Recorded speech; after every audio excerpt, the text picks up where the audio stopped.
I'm Tracy Baxter with today's Record Newswatch. About 60 people marched down Broadway in the city of Newburgh last evening to protest the not guilty verdict in the George Zimmerman case, the man who shot and killed 17-year-old Trayvon Martin in Sanford, Florida.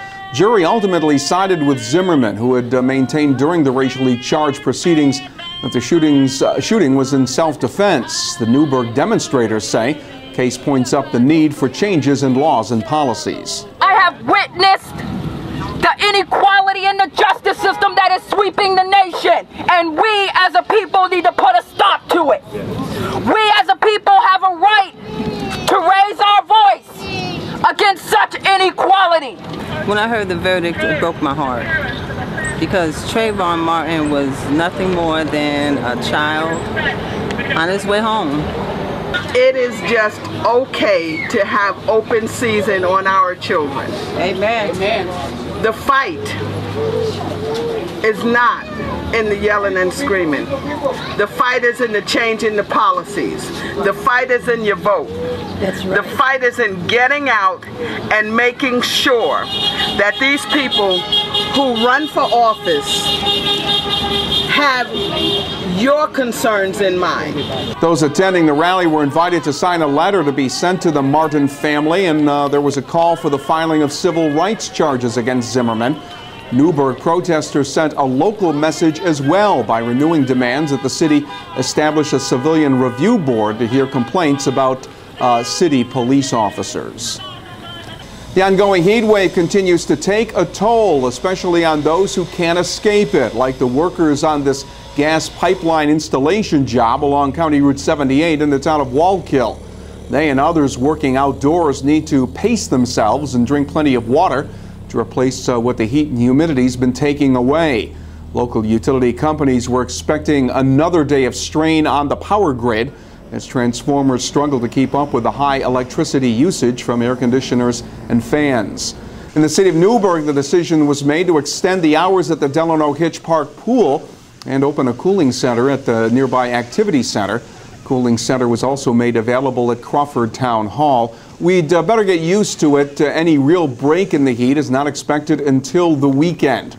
Even then, temperatures are expected to be in the 80s. Prosecutors say for close to a year, John Bland masterminded a forged prescription scheme that put close to $500,000 worth of illegally obtained oxycodone painkiller pills on the streets of Orange County in New York City. Today, the 51-year-old Bronx man was sentenced to 5 years in prison in Orange County Court. Officials say Bland supplied others with the forged oxycodone prescription slips, then sold the more than 15,000 pills. Police say the street value of the ill-gotten oxycodone was a bit more than $470,000. Felony charges are pending against the 6 others who are charged with going into the pharmacies to fill the phony prescriptions. State police got an assist from a town of Newburgh police canine in the arrest of a pair of City of Newburgh men for the strong-arm robbery of a cab driver in the parking lot of the Newburgh Mall. Police say the canine helped track down 29-year-old Christopher Rossi and 18-year-old Zachary Nieves after they had run off with about $40 and some of the taxi driver's personal property. Rossi and Nieves have been charged with felony robbery. The 81-year-old cab driver had to be treated for facial injuries.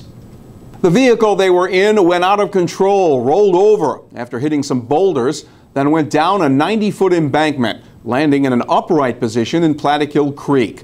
Remarkably, the 2 occupants were unhurt. Happened early Monday afternoon on Blue Mountain Road in Saugerties when the driver, 18-year-old Taylor Barazone of Saugerties, lost control of the vehicle near Morse Elementary School. She and a 20-year-old male occupant were evaluated by paramedics at the scene and then released. Saugerties police are continuing their investigation. And tonight's Major League Baseball All-Star Game is a homecoming of sorts for Pine Bush graduate Joe Nathan. The Texas Ranger closer and a childhood Mets fan while growing up in Circleville will be making his 6th All-Star Game appearance. And with the game at Citi Field in Queens, plenty of Nathan's friends and family will be in the ballpark. It's nice to be able to share this moment with them and give them a chance to come down here and have some fun and let them do do something that they normally don't get to do, so it's pretty sweet. Nathan's having a super season so far with 30 saves and 31 opportunities and an impressive 1.36 earned run average. There will be no break from this oppressive heat in our immediate future. Wednesday will be partly sunny, hot and humid, with temperatures reaching the mid-90s, and there will be more heat and humidity to deal with Thursday, with temperatures back up into the middle 90s. And the heat index, the real field temperatures, will top 100 degrees both days. Stay informed by starting your day with the Times-Herald Record, and stay connected to breaking news all day long by clicking right here at Record Online. For Record Newswatch, I'm Tracy Baxter.